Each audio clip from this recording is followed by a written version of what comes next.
সবাইকে স্বাগত জানাচ্ছি মে দিবস উপলক্ষে বিশেষ পাবলিক লেকচার রিডিং ক্লাব ও আইনের কথার বৈষম্যের ব্যাকরণ শ্রম শোষণ ও শ্রমিক অধিকারের হালনাকি।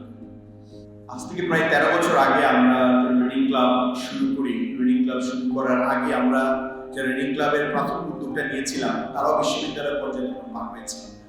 আমরা আমাদের মধ্যে যে শূন্যতা অনুভব করেছি সেই শূন্যতা আমি পরবর্তী সময়ে বিশ্ববিদ্যালয়ের শিক্ষার্থীদের মধ্যে অনুভব করি। আমরা বিশ্ববিদ্যালয়ে পড়তে এসে বিশ্ববিদ্যালয়ের সাথে কলেজ পর্যায়ে পড়াশোনার যে পার্থক্য সেই পার্থক্য অনেক সময় বুঝতে পারি না। ফলে আমরা পুরো একটি বিশ্ববিদ্যালয় জীবন পার করে যাই, কিন্তু আমরা বিশ্ববিদ্যালয়ের এসেন্স, বিশ্ববিদ্যালয়ের গুরুত্ব, বিশ্ববিদ্যালয়ে কেন পড়তে এসেছি এইটা উপলব্ধি না করে আমরা এটি পার করি। এটা আমাদের ক্ষেত্রে হয়েছে। আমরা সেই শূন্যতাটাকে কিছুটা দূর করার জন্যই মূলত রিডিং ক্লাব করা, যেটা সিরিয়াস রিডিং হ্যাবিট ইনকালকেট করা। আমি যদি কলেজকে একটি কুয়ার সাথে তুলনা করি তাহলে বিশ্ববিদ্যালয় সমুদ্র, সেই সমুদ্রে যদি আমাকে যদি তীরে পৌঁছাতে হয়, বন্দরে পৌঁছাতে হয়, তাহলে শক্ত হাতে সেই শিপটি চালিয়ে নিতে হবে। সেই চালিয়ে নেওয়ার জন্য সবচেয়ে বড় অস্ত্র থাকে নলেজ, এবং নলেজ বেসড নিজেদের একটি জীবনযাপন তৈরি করা, রিডিং বেসড একটি জীবনযাপন তৈরি করা। সেই জায়গা থেকে রিডিং ক্লাবের যাত্রা শুরু হয়েছে, যে 526টি লেকচার হয়েছে, যেখানে এই উইকলি লেকচারগুলো যে 526টি রয়েছে, সেখানে ইয়াংরা তাদের একটি আইডিয়া নিয়ে কথা বলেন, মূলত তাদের আইডিয়াটি ফ্লোট করেন। বিশ্ববিদ্যালয় পর্যায়ে যে পড়াশোনা, সেই পড়াশোনা খুব সিরিয়াস পড়াশোনা। এবং আমরা আজকে এখানে অসাধারণ সুন্দর একটি হলের মধ্যে কথা বলছি। এখানে এসি আছে এবং এখানে একটি খরচ আছে। আমরা যে পুরো সময়টা পার করি 5 বছর কিংবা 6 বছর, আমাদের জন্য একটা বিশাল অর্থ খরচ হয়, রাষ্ট্রই অর্থ দিয়ে থাকে। এই অর্থ কে দিয়ে থাকে? আমরা হলে থাকি খুব অল্প টাকায়, আমরা খাই খুব অল্প টাকায়, আমরা এবং আমাদের জীবনটাকে পার করি, এখানে যে সময়টা পার করি সেটা অল্প টাকা আমার পরিবার থেকে দেয়, বাকি অর্থটা কে দেয়? এটি হলো সবচেয়ে বড় দায়ের জায়গা, যে দায়ের জায়গাকে না বোঝার কারণে আমরা শুধুমাত্র একটি ছোট্ট একটি চাকরির পেছনে ছুটি। এবং আমাদের কাছে মনে হয় যে আমরা শুধুমাত্র এই চাকরি পাওয়ার জন্য বিশ্ববিদ্যালয়ে পড়তে এসেছি। তাহলে যারা এই অর্থটি যোগান দেন তারা কেন এই অর্থটি যোগান দেন?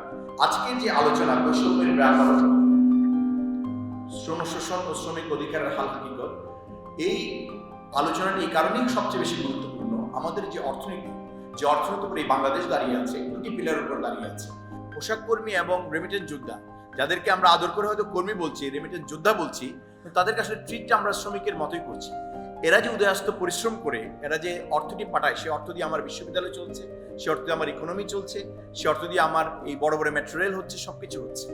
কিন্তু তাদের প্রতি যে দায়িত্বটা এবং আমাদের যে পড়াশোনা, সেই পড়াশোনার অর্থ তারা ব্যয় করেন। পোশাক কর্মীরা যে টুথপেস্ট ব্যবহার করেন, সে ব্যবহার যে ট্যাক্স দেন, সেই ট্যাক্সের টাকা আমরা চলি। তো তাদের প্রতি যে শ্রমের প্রতি যে অধিকারটি তাদের দেওয়ার কথা, সেটি আমরা কতটুকু দিচ্ছি? এবং সেই বঞ্চনার ব্যাকরণটি আজকে আজকের যিনি বক্তা তিনি বলবেন, আমাদের বোঝাপড়ার বিষয়।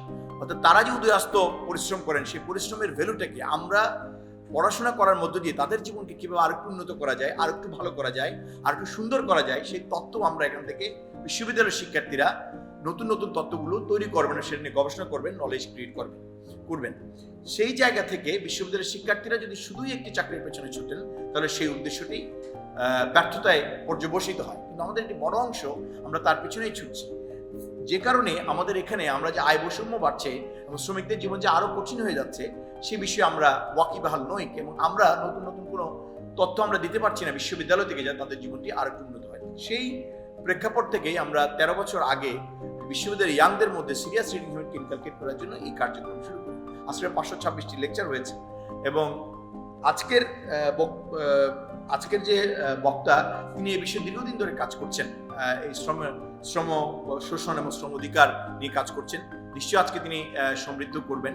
এবং আজকের যারা তরুণরা এখানে বসে আছেন এবং যারা হয়তো ডিজিটাল মিডিয়ার মধ্যে দিয়ে দেখবেন, তারা প্রত্যেকে নিশ্চয়ই ভাববেন, আমার যে অর্থটি এখানে ব্যয় করা হচ্ছে, সেই অর্থটিকে আমি কিভাবে আরেকটু ভালোভাবে পে ব্যাক করতে পারি সোসাইটির সেসব মানুষদের প্রতি, যে মানুষের উদয়াস্ত পরিশ্রম করার মধ্য দিয়ে আমাদের জন্য অসাধারণ সুন্দর হলে বসে পড়ার ব্যবস্থা করে দিয়েছেন, বিশ্ববিদ্যালয়ে পড়ার ব্যবস্থা করে দিয়েছেন, এবং আমাদের জীবনকে আমরা যেন সুন্দর করতে পারি সেই ব্যবস্থা করে দিয়েছেন।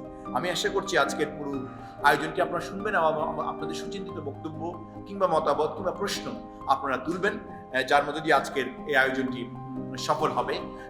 পুরো আয়োজনটি আপনারা উপভোগ করবেন, সেই আহ্বান রেখে আমার বক্তব্য শেষ করছি এবং সবাইকে স্বাগত জানাচ্ছি আজকের আয়োজনে। ধন্যবাদ।